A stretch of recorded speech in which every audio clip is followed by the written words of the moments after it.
The first light of dawn cuts through the mist. A solitary figure stands motionless on uneven ground, hands wrapped around a worn wooden sword. His breath is slow, his posture calm. There is no opponent in front of him, yet nothing about this moment is casual. Every movement he makes is deliberate, shaped by years of repetition so deep it has erased hesitation. He is not preparing for a duel.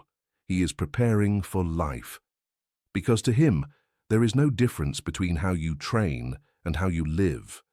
The way you practice is the way you think. The way you think is the way you act. And the way you act decides everything. This is the line that separates self-mastery from self-destruction. Now ask yourself something uncomfortable. What if this principle had nothing to do with swords? What if the chaos you face every day, self-doubt, distraction, fear, inconsistency, is simply another kind of battlefield? What if the same discipline, strategy, and inner control that created undefeated warriors could also shape a focused, resilient, unshakable life? If you approached your days the way a master approached combat, what would change? Miyamoto Musashi was not just a fighter. He was a strategist of existence. He fought more than 60 duels and never lost, but the battles that defined him were never external. His true opponent was always internal: fear, laziness, ego, and illusion. His entire life was devoted to refining a single idea. If you can master yourself, nothing else can control you. His teachings were never meant to stay on the battlefield. They were meant to shape the mind, the emotions, and the decisions that quietly determine the course of a life. To study Musashi is not to learn how to fight others. It is to learn how to stop fighting yourself. At first glance, it's easy to dismiss his philosophy as outdated. He lived in an era of swords, clans, and constant war. What relevance could that world possibly have for modern life? But if you look closer, you'll see that the surface details are irrelevant. Musashi was never teaching combat. He was teaching clarity, and clarity is timeless. The enemies have changed, but the battlefield hasn't.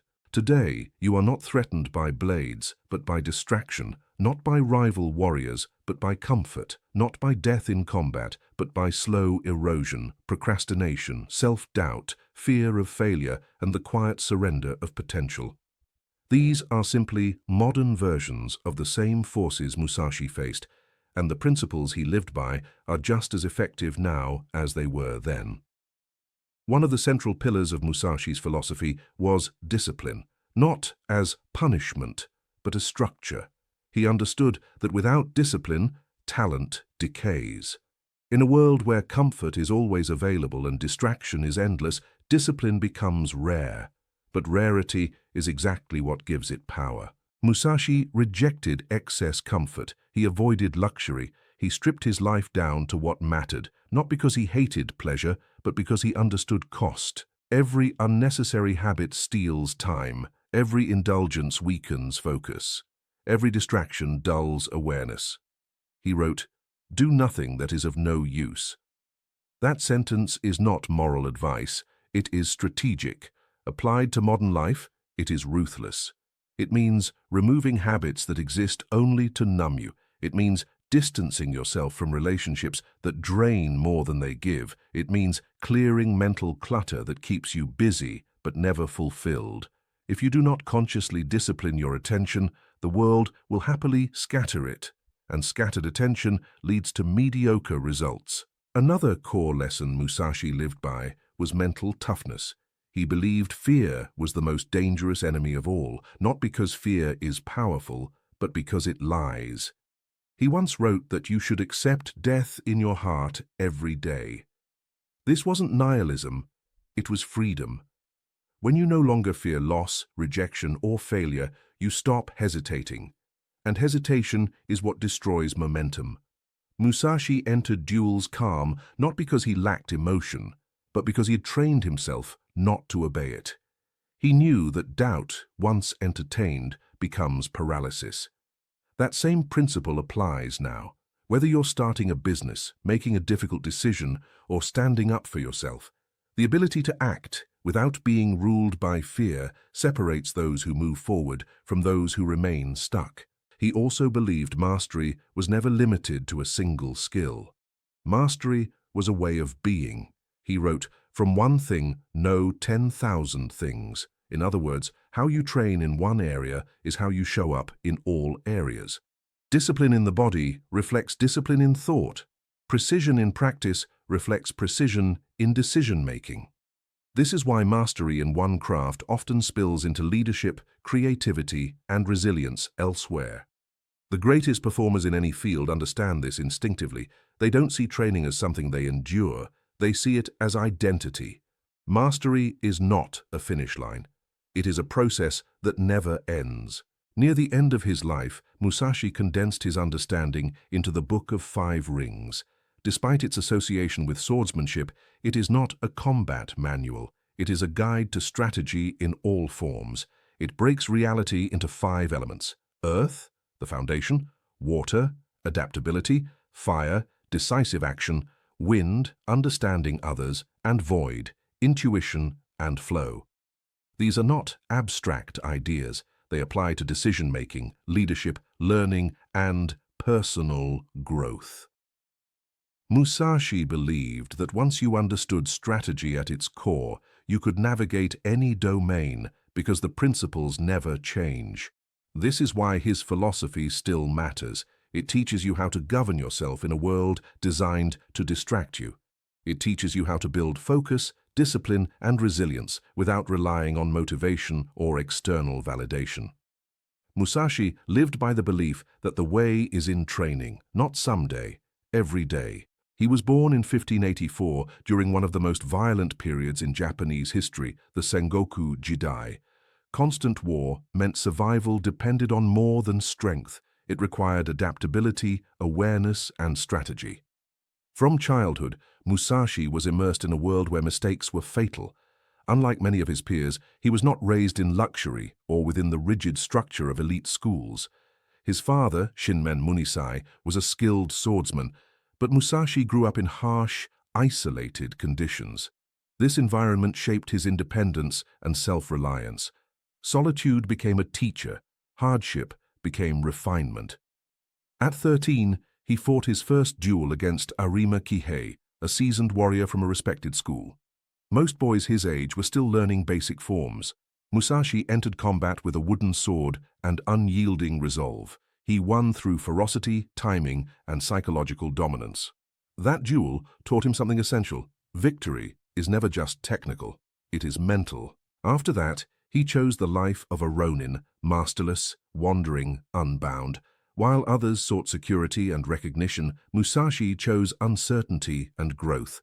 He rejected rigid tradition and devoted himself to direct experience. Duel after duel, he tested himself, refined his strategy, and sharpened his instincts. One of the most formative moments of his early life was the Battle of Sekigahara in 1600. Fighting on the losing side, he witnessed chaos on a scale no duel could prepare him for. Glory dissolved into confusion. Strength meant nothing without awareness.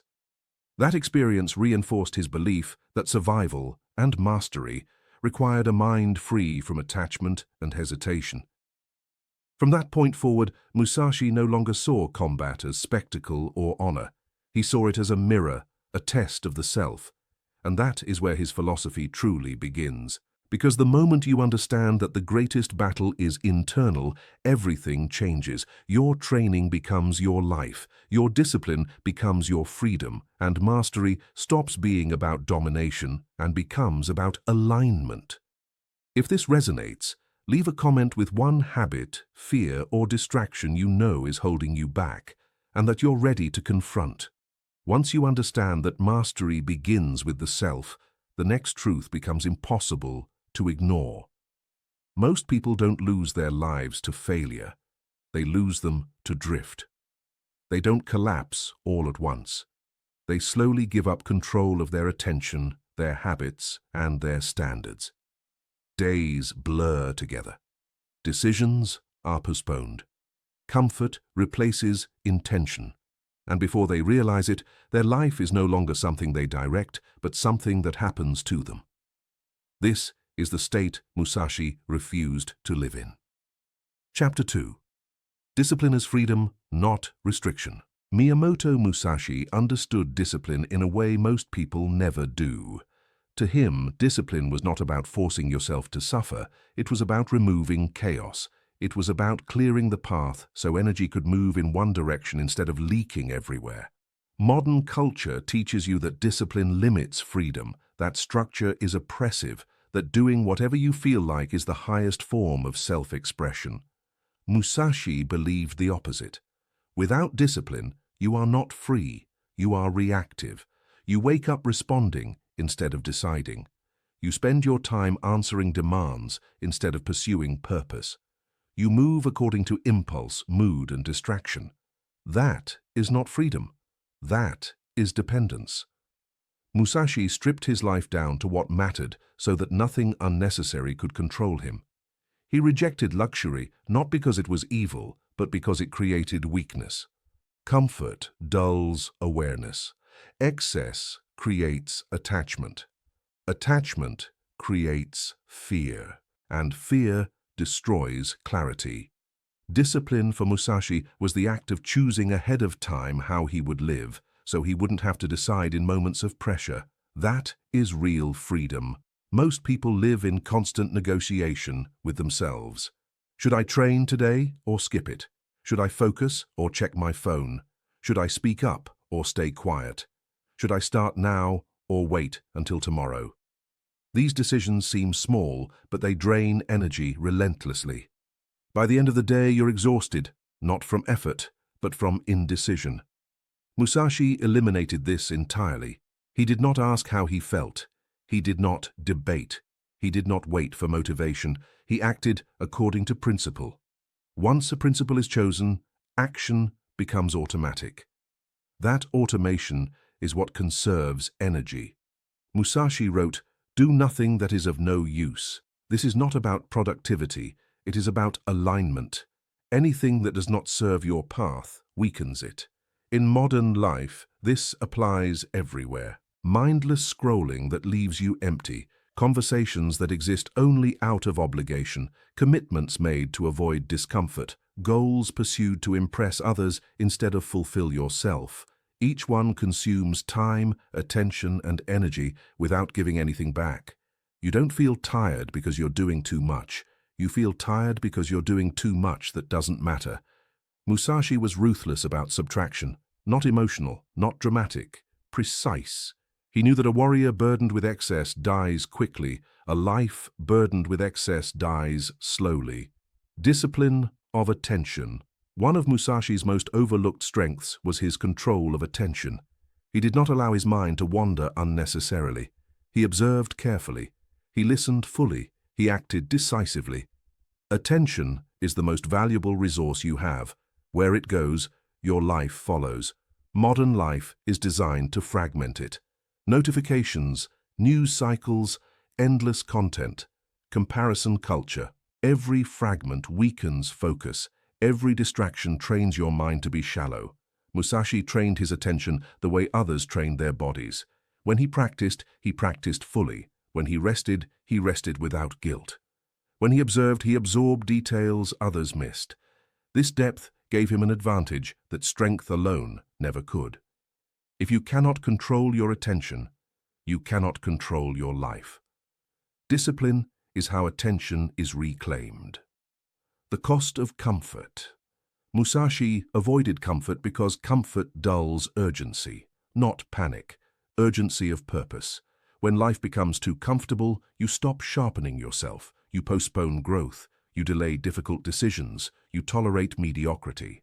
Comfort tells you there is time. Musashi knew time is the one thing you never have enough of. He slept on floors, he traveled light, he accepted hardship not because he enjoyed suffering, but because it kept him awake, mentally and spiritually. This doesn't mean you must live harshly. It means you must stop organizing your life around convenience. Convenience is expensive. It costs you growth, it costs you clarity, it costs you strength. Discipline reintroduces friction in the right places, so you don't become weak where it matters most. Discipline builds identity. Most people think discipline is something they do. Musashi understood it as something you become. When you act consistently, even when it's difficult, your identity shifts. You stop seeing yourself as someone who tries and start seeing yourself as someone who does. That identity is powerful. Once you trust yourself, hesitation fades.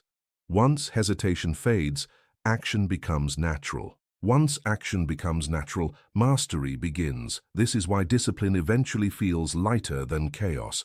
Chaos demands constant reaction.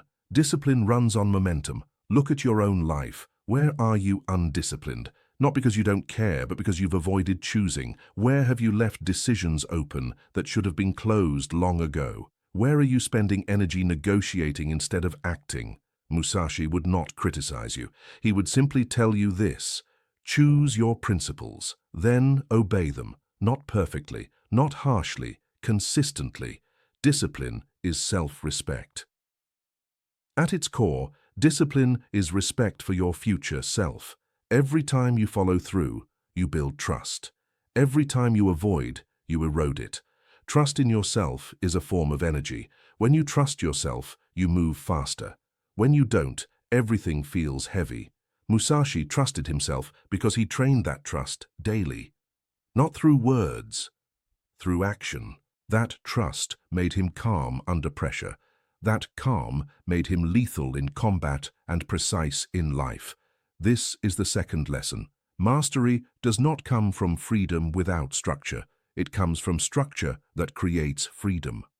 Discipline is not the enemy of self-expression. It is the foundation of self-mastery. Until you take control of your habits, your attention, and your standards, you will always feel pulled apart. Once you do, something changes. Your energy stops leaking, your focus sharpens, your life begins to move in one direction. And when your life moves in one direction, mastery is no longer a mystery. It becomes inevitable. Once discipline becomes stable, another truth reveals itself, one that most people never confront. Discipline alone is not enough. You can wake up early, train daily, work relentlessly, and still feel tense, brittle, and exhausted. You can be consistent and yet internally fractured. This is where many disciplined people quietly fail. They mistake effort for mastery. They mistake pressure for progress. Musashi did not make this mistake. Chapter 3. The Mind That Does Not Shake, Miyamoto. Musashi understood that the greatest threat to mastery is not laziness, it is inner disturbance. A distracted mind wastes energy. An emotional mind leaks energy. An attached mind fractures energy. Musashi trained his body relentlessly, but he trained his mind even harder. Because in a duel, strength meant nothing if the mind wavered. One moment of hesitation, one flicker of doubt, one emotional surge, and the fight was over. He called this state of unshakable awareness heijoshin, the ordinary mind, a mind that does not spike in victory or collapse in danger, a mind that remains level regardless of circumstance. This is where true mastery begins. Most people live at the mercy of their inner weather. If they feel confident, they act. If they feel anxious, they retreat. If they feel discouraged, they stall. Their actions rise and fall with emotion. That is not self-mastery. That is dependence. Musashi rejected this entirely. He did not try to eliminate emotion. He simply refused to obey it. Fear arose. He acted anyway. Anger arose. He did not rush. Doubt arose. He returned to form. Emotion was information, not command. This distinction is everything. Emotional discipline. Modern life trains emotional reactivity. A comment triggers anger. A comparison triggers insecurity. A setback triggers self-doubt. Before you realize it, your mood has hijacked your behavior. Musashi trained the opposite response. He believed that emotion narrows perception, and a narrowed perception is dangerous. In combat, an angry opponent swings wildly. A fearful opponent hesitates. A proud opponent overcommits. Musashi waited for these moments, because the moment emotion controls action, the battle is already lost. The same applies to life. How many bad decisions are made emotionally? How many opportunities are missed because of fear? How much energy is wasted reacting instead of responding? Inner turbulence is exhausting. Calm is efficient. Musashi entered every duel with the same inner posture. Not aggressive, not passive, but empty. Emptiness does not mean weakness. It means availability. When the mind is empty, it can respond instantly. When it is full of emotion, it lags. Most people exhaust themselves because their minds are never empty. They rehearse conversations, they replay mistakes, they imagine futures that haven't happened. Their energy is spent fighting ghosts. Musashi fought what was real. Detachment from inner noise. Musashi wrote that you must become detached from desire and fear. This is often misunderstood as suppression. He did not suppress emotion, he saw through it. Fear loses power when it is observed clearly. Anger loses power when it is not fed. What drains you is not feeling emotion, it is resisting it or obeying it. Musashi did neither. He allowed emotion to pass without turning it into action. That skill alone preserved enormous energy. Consider how much energy you spend managing your inner state, trying to feel confident before acting, trying to feel calm before speaking, trying to feel motivated before starting. This constant self-management is exhausting. Musashi bypassed it. He acted from principle, not feeling. When action is principle-based, emotion no longer dictates behavior. It becomes background noise, and background noise does not drain energy. The still mind, in Motion 1. Of Musashi's most misunderstood qualities was his calm speed. He was fast, but never rushed, decisive, but never frantic. This came from inner stillness. Stillness is not inactivity, it is lack of internal resistance. When the mind is still, the body moves freely. Most people move with friction. Their thoughts pull against their actions. Their fears pull against their goals. That friction is exhausting. Musashi removed friction by aligning mind and movement. This is why he could fight, travel, train, and endure without breaking. In modern terms, this is flow. But Musashi did not chase flow. He trained the conditions for it. Presence, attention, detachment. Flow is not a mood. It is a consequence. Why overthinking drains? Overthinking is a form of fear disguised as intelligence. It feels productive, it feels responsible, but it consumes energy without producing clarity. Musashi avoided overthinking by trusting preparation. Once preparation was complete, thinking stopped. In a duel, there was no time to analyze, only execution mattered. The same applies to life. Prepare deeply, then act cleanly. Thinking during action splits attention. That split drains energy. Ask yourself honestly, how often do you sabotage your own effort by thinking too much at the moment of action? How often do you hesitate because you are trying to control outcomes instead of responding to reality? Musashi would say, thinking belongs in preparation. Action belongs in the moment. Confuse the two, and exhaustion follows. Emotional independence. One of the most powerful results of Musashi's mental discipline was emotional independence. He did not need praise to feel confident. He did not need victory to feel stable. He did not need approval to continue. This made him dangerous because nothing could be taken from him. Most people give their energy away emotionally. They feel good when praised. They collapse when criticized. That volatility is exhausting. Musashi did not hand control of his inner state to the world. He governed it himself. This is the quiet secret of mastery. If your peace depends on circumstances, you will always be tired. If your energy depends on outcomes, it will always fluctuate. If your confidence depends on validation, it will always be fragile. Musashi removed those dependencies. That removal restored power. The ordinary mind. Musashi believed the highest state was not intensity, but normalcy. An ordinary mind that remains steady in all conditions, not excited by success, not crushed by loss. That steadiness is sustainable. Intensity burns quickly. Steadiness endures. This is why Musashi could live without burnout. He was not constantly stimulating himself emotionally. He did not live on adrenaline. He lived on clarity. Clarity is calm. Calm is efficient. Efficiency preserves energy. If you want to master yourself, this lesson is unavoidable. You must stop letting emotion dictate action. Feel fear, but act anyway. Feel doubt, but return to form. Feel discomfort, but stay present. Do not fight emotion. Do not obey it. Observe it. This observation creates distance. Distance creates control. Control creates freedom. Discipline governs behavior. Mental stillness governs energy. Without stillness, discipline becomes tension. With stillness, discipline becomes flow. This is the third lesson, and without it, effort will always feel heavy, no matter how consistent you are.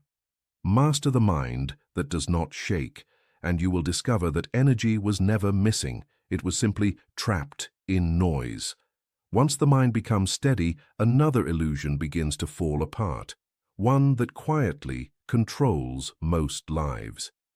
The illusion that results are what give your actions meaning. This is where many disciplined, focused people still lose themselves. They work hard, they train consistently, they control emotion, and yet they remain tense, impatient, and internally restless. Why? Because their peace is still tied to outcomes. Musashi cut this final chain. Chapter 4. Detachment from Results. Miyamoto. Musashi understood that attachment is the most subtle form of weakness, not attachment to comfort, not attachment to pleasure, attachment to outcomes, winning, recognition, success, being seen as capable, being remembered.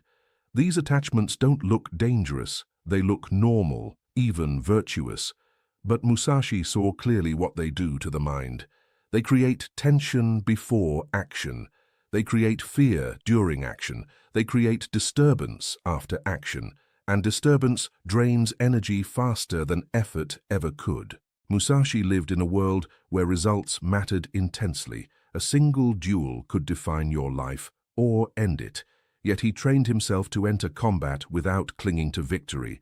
This does not mean he didn't want to win. It means he refused to need to win. That difference is everything. Needing an outcome tightens the body. Wanting mastery sharpens it. Needing victory creates fear of loss. Devotion to form creates presence. Presence wins battles. One of the most famous moments of Musashi's life illustrates this perfectly.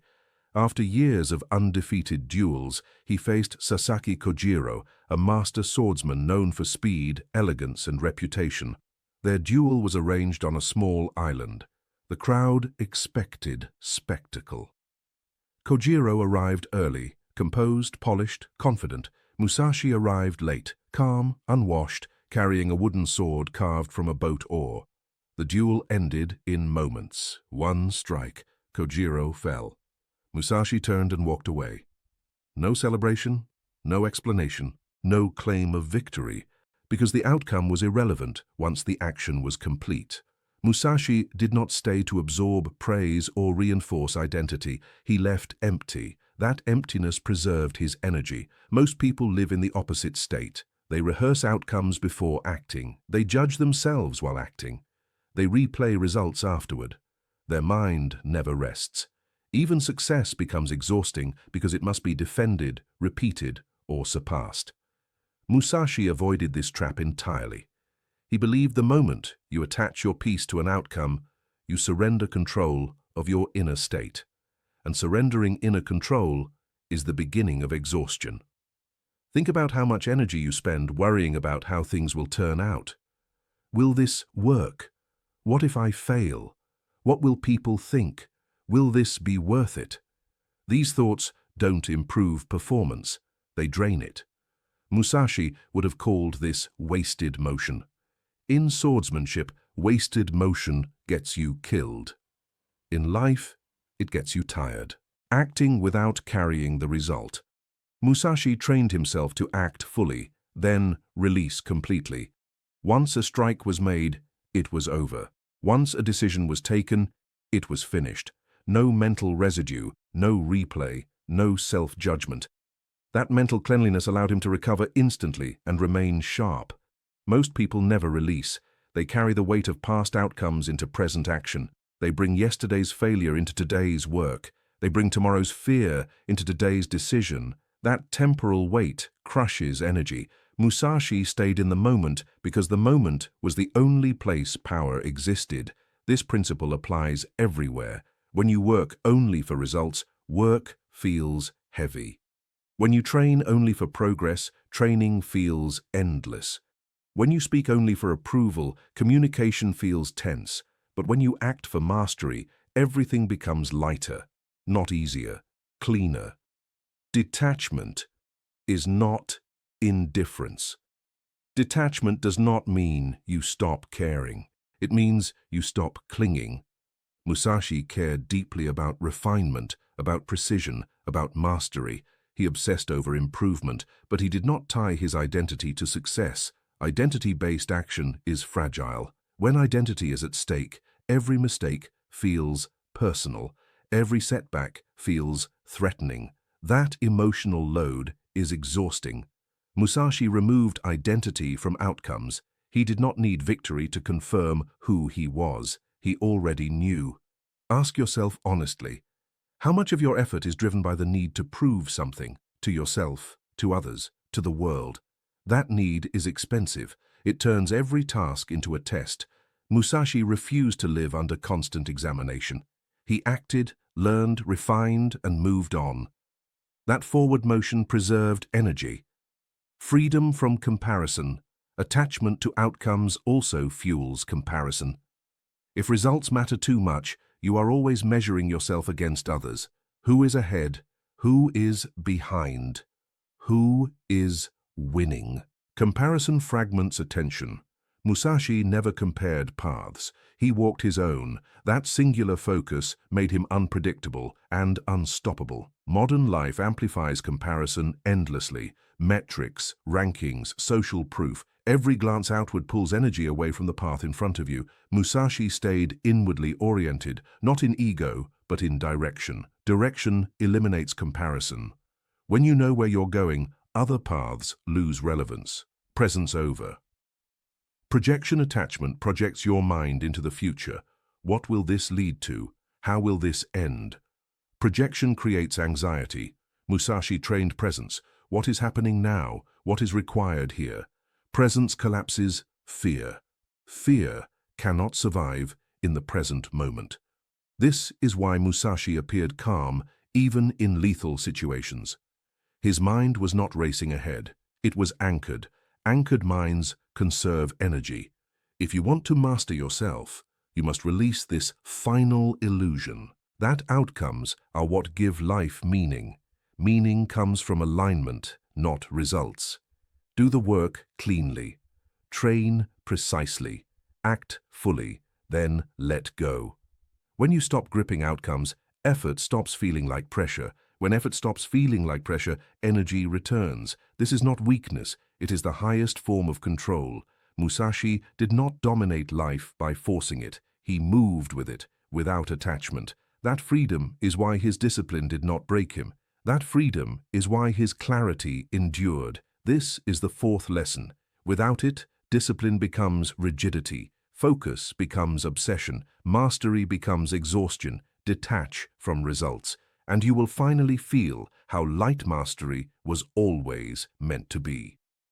At the end of all discipline, stillness and detachment, one final truth remains, the one Musashi considered the highest state of mastery. Alignment, not balance, not productivity, not success. Alignment. Chapter 5. The Way of Walking Alone. Miyamoto Musashi spent his final years not on battlefields, not in courts, and not surrounded by students or admirers. He withdrew. Quietly, deliberately. He entered a cave called Reigando and lived alone, carrying almost nothing with him. There, in isolation, he wrote his final teachings. This was not retreat out of weakness. It was completion. He had nothing left to prove, nothing left to chase, nothing left to defend. His life had become one straight line. That is alignment. Most people live divided lives. They say one thing and do another. They want one thing but pursue something else. They value peace but build chaos. This division is the true source of exhaustion. You wake up tired not because your body is weak, but because your mind and actions are pulling in different directions. Musashi understood that energy flows naturally when nothing inside you is resisting your own path. Resistance is what drains you. Alignment is what restores you. The divided life. Look carefully at modern exhaustion. People rest but never recover. They take breaks but remain tense. They sleep but wake up heavy. Why? Because rest does not fix misalignment. You cannot recover from a life you do not believe in. Musashi never lived a divided life. His values matched his actions. His actions matched his path. His path matched his nature. There was no friction. And where there is no friction, energy moves freely. Most people are tired because they live in contradiction. They chase goals they don't respect. They maintain relationships they've outgrown. They follow routines they secretly resent. Every one of these creates internal drag. Musashi removed drag ruthlessly. Not violently, not angrily, clearly. The Dokudo, the way of walking alone. In his final days, Musashi wrote a short text known as the Dokudo, a set of principles for living without illusion. One of its central ideas is this: walk your own path, alone if necessary. This does not mean isolation from humanity, it means independence from validation. Most people are exhausted because they are constantly adjusting themselves to fit expectations. They perform versions of themselves. They seek approval before action. They hesitate to disappoint. That performance consumes enormous energy. Musashi refused to perform. He lived in truth, not image. Walking alone does not mean rejecting others. It means refusing to abandon yourself to belong. When you stop betraying your own values, something remarkable happens. You regain energy because you are no longer fighting yourself. Simplicity as power. Near the end of his life, Musashi owned almost nothing. No wealth, no titles, no possessions of status. Not because he lacked opportunity, but because he saw through the cost. Every unnecessary thing you carry demands attention. Every attachment pulls energy. Simplicity is not minimalism for aesthetics. It is efficiency of life. When you remove what is unnecessary, what remains becomes powerful. Musashi's simplicity sharpened his focus until nothing distracted him from his path. That clarity was inexhaustible. Energy comes from direction. The modern world teaches you to chase stimulation for energy. Caffeine, entertainment, motivation, inspiration. These create spikes, not power.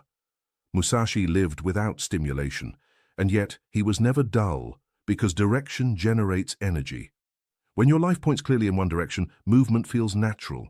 When your life pulls you in 10 directions, everything feels heavy. Ask yourself, do you know your direction? Or are you busy everywhere at once? Clarity is not something you find. It is something you remove obstacles to reveal. Musashi did not search for purpose. He eliminated distraction until purpose stood alone. Stillness, inside motion. In his final understanding, Musashi unified everything he had learned. Discipline gave him structure. Stillness gave him calm. Detachment gave him freedom. Alignment gave him peace. He believed the way of the sword and the way of life were identical. When your body moves, your mind should be still. When your mind moves, your purpose should be clear. This harmony creates endurance without strain. Most people burn out because they live in constant inner noise. Even rest is noisy. Even success is loud. Musashi found silence in movement. Each action was complete. Each moment was enough. That completeness is restful, even in effort. You were never tired. Here is the final lesson. You are not tired because you do too much. You are tired because you do too much that is misaligned. You say yes when you mean no. You chase what doesn't matter. You delay what does. That internal conflict bleeds energy. Musashi did not eliminate effort, he eliminated contradiction. When your mind, body, and values move together, effort stops feeling like resistance. Work becomes expression. Training becomes identity. Life becomes direct. That is unbreakable energy. The path forward. You do not need to live in a cave. You do not need to reject modern life. You need to choose alignment. Cut away what is of no use. Commit to what matters. Stop negotiating with yourself. Act cleanly. Release outcomes. Remain present. This is not easy, but it is simple. Musashi's secret was never hidden in ancient scrolls. It was visible in his choices. Simplicity over comfort. Clarity over validation. Mastery over noise. He mastered himself, and in doing so, he mastered life. If you feel exhausted, do not ask for rest first. Ask where you are divided. That is where your energy is leaking. Seal that gap. And you will discover something profound. You were never weak. You were never incapable. You were never broken. You were just out of alignment. Find your path. Walk it without apology, and you will never run out of energy again.